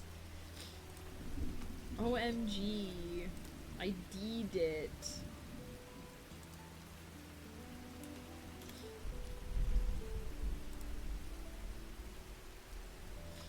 I did it. Of course, I have to reread this entire thing at least one more time. It will go to my betas after this. They'll go through it. They'll send it back to me. I will pick my way through it one more time. But hopefully this book will be out by the end of the year, which crazy. I'm currently working on getting the 5th book put together for publication. So I'm working my way through the final polish of that off stream. But this one will hopefully follow at the end of the year. So crazy exciting. I'm going to leave the timer running, and I'm going to pop just quickly AFK to put my lunch in the oven, because my cheeky fingers need to cook. So I will be right the bake.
Listen really closely, we might hear it beep all the way in here when it reaches temperature.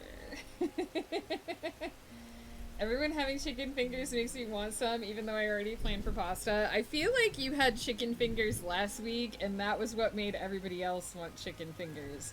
It comes back around. Pasta is also good, though. What kind of pasta were you planning? What kind of pasta's in the plan?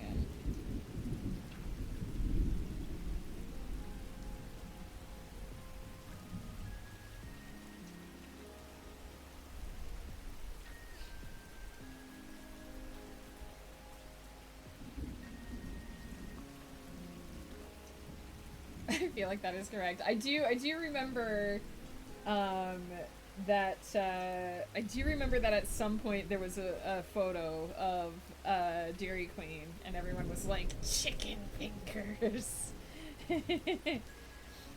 Pasta with strawberries. That doesn't necessarily sound good. Although I guess it would depend on the type of pasta.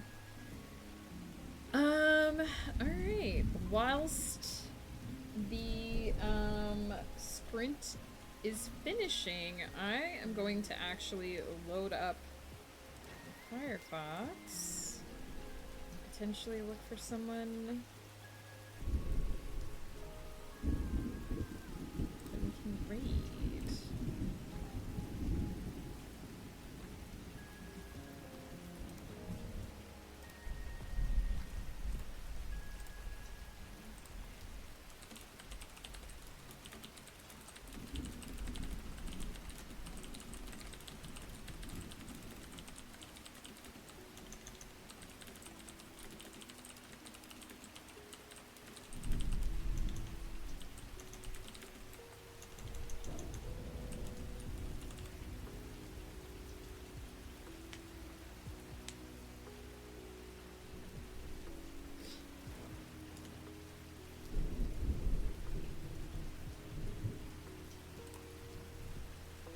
Now, it's funny. My cover artist has sent me the next round of Celestial Serenade covers for the wide paperback releases. And the last time I tried to download these, when she sent me the first round, my computer blue screened. So I have a... I'm a little bit nervous about downloading the new ones. Key is gonna come on here and be like, do it. Do it now. Oh, interesting. Traditional nostalgic summer edition Poland featuring hot pasta tossed with crushed fresh strawberries, sugar, and sour cream or yogurt. Interesting. I wonder if the pasta is like traditional pasta or if it's like a sweeter pasta. Got food. Food get. Interesting. Although I guess if it's really sweet. Alright, let's see if we can download... Let's see if we can download these files without it destroying the universe. Theoretically, the problem has been removed, so it shouldn't be an issue.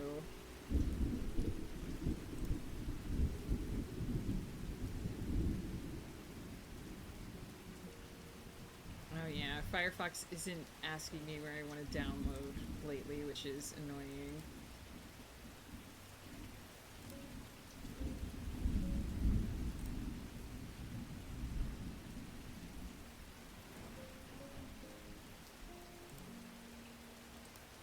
Okay, 2 down. Last one. Done. The universe didn't explode. We're still here. We're still here.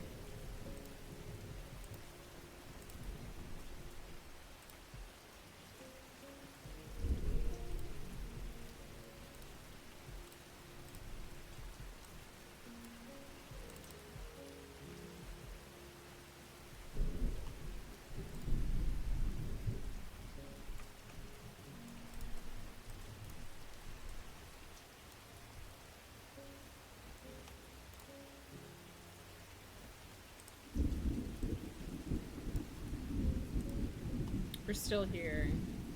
There, Key, I did something instantly. Are you happy now? Before blue screen. Stream abruptly ends. Listen, there was genuine fear in me that it might happen. I seriously hope that one day your computer just cooperates without blowing up. Listen, I shouldn't say this. I'm gonna knock on wood preemptively. It's been pretty good lately, aside from the fact that Windows updates won't run. And really... I don't know how sad I am about the fact that Windows updates won't run. I don't think I actually mind all that much. So as long as it just keeps trucking along, doing what I want it to do, we'll all be good. But I do live just in a constant state of, yeah, someday it's all gonna explode.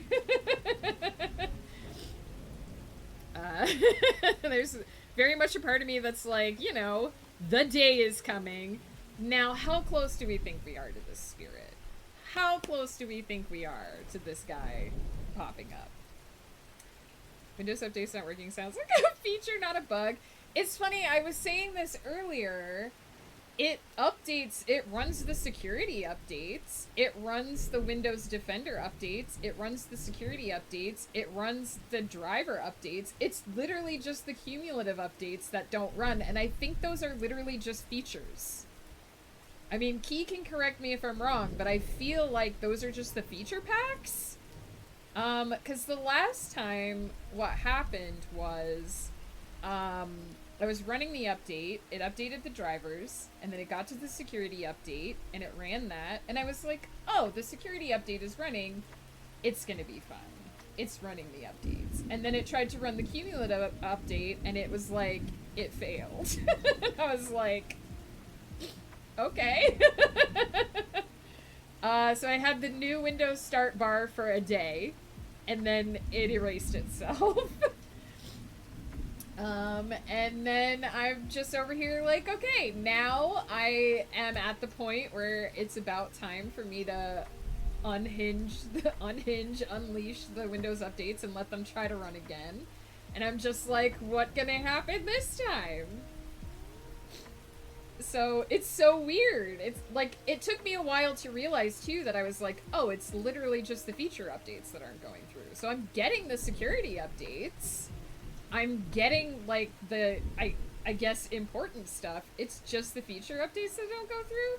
And there's a part of me, I hesitate to admit this, because again, I feel like anytime I speak about this, the universe punishes me by breaking my technology.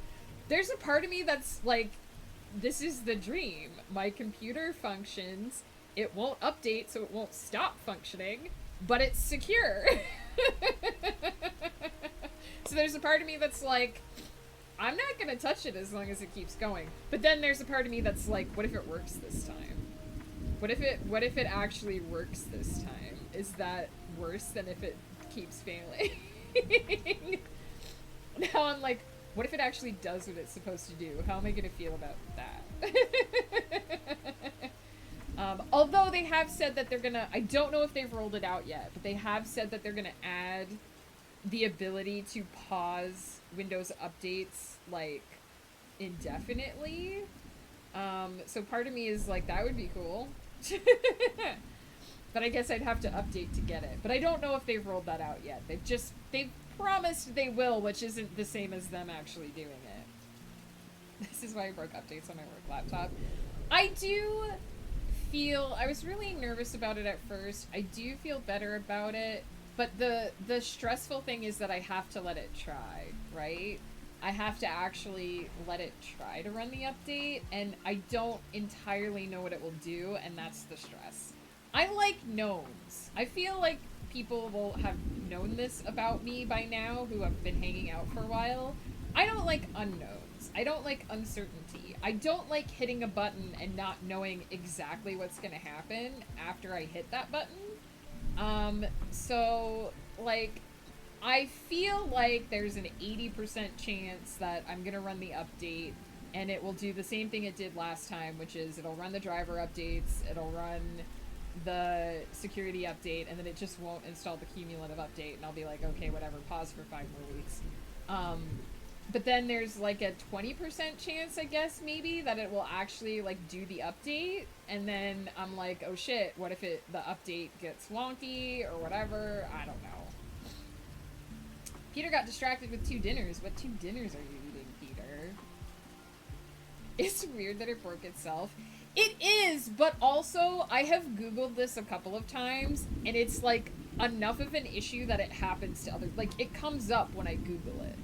There's like threads of people having had this problem where they're like, my computer's fine, but it won't update.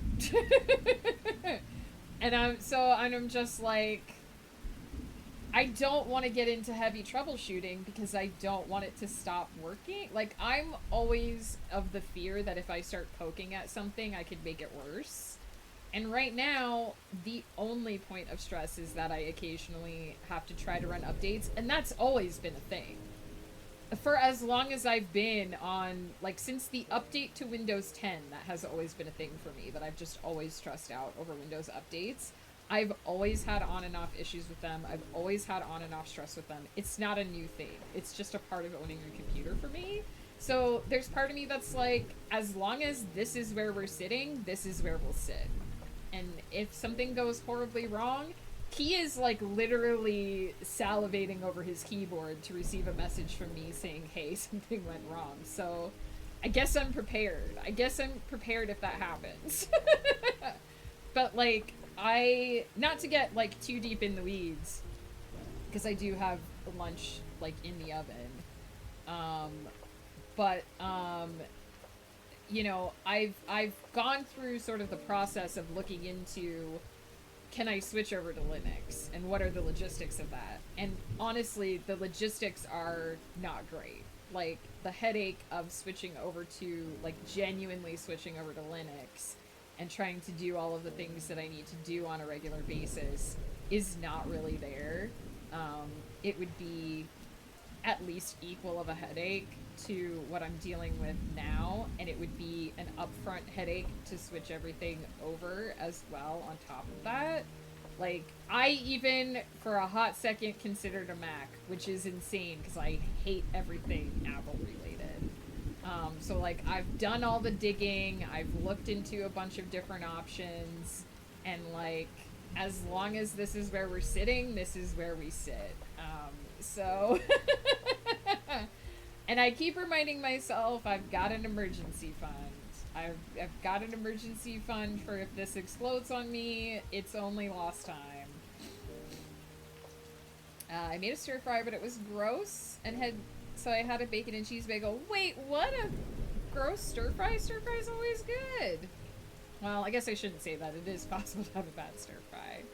I don't miss all this BS. My catchy OS updates could technically go wonky, but in the half a year I've been using it, it has never happened yet.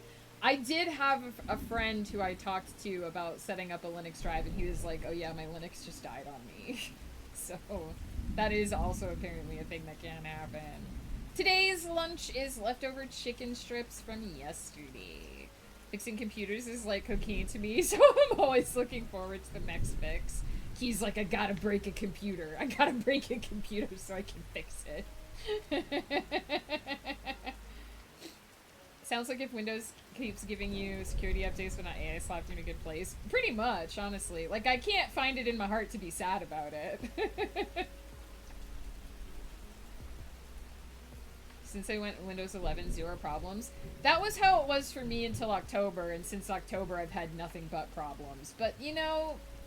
Here we are. Like I said, I've got a functional computer today. Hopefully I'll have one tomorrow. I'm never quite sure until the day. It was my own fault I didn't cook the onions for long enough. Oh no, Peter, I'm sorry. Let's see who's available. Hang on, I have to pop AFK for 1 second and make sure my oven heated up.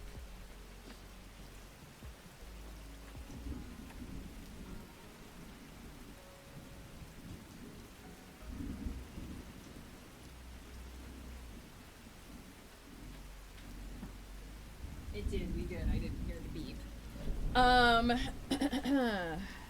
And let's see who is on for a raid, because I gotta go eat my food. Who is online? So few people? Okay. No, there's more. Okay, it was just hiding. It was just hiding.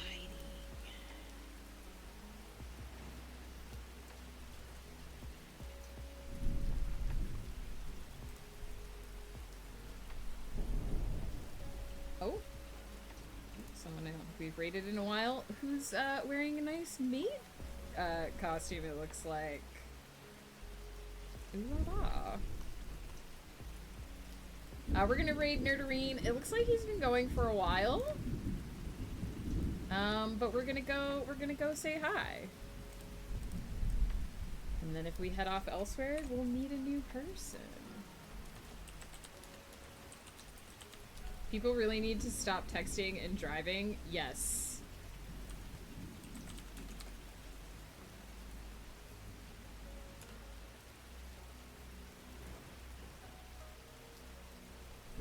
I have 3 different PCs on my desktop and every single one of them runs a different OS and they all suck. What it's like to own a computer in today's modern age. Guys, thank you so much for coming to hang out. I know that this week was a strange week. I know I wasn't around much. I apologize for that, but I appreciate you guys coming to hang out on the one day that I did manage to be here. I'm going to very quickly switch out the spirit that we are hanging out with so that we don't accidentally trigger the spirit while we're AFK. I will be back to the regular antics next week, unless my computer explodes and some update goes horribly wrong or the world ends or whatever. I'll be back to the regular 3 streams next week, so I shall hopefully see you Tuesday, Wednesday, and Thursday morning at 10:30 a.m. PST. I will endeavor to be on time more often, but you know how it is around here. If you need more of me before that, I will be on Itswift's channel Saturday night at 7:30 p.m. PST for Cozy Chaos, probably playing more Whisper of the House. And until one of those times, please take care of yourselves. I love you. You're amazing and the best. See you soon.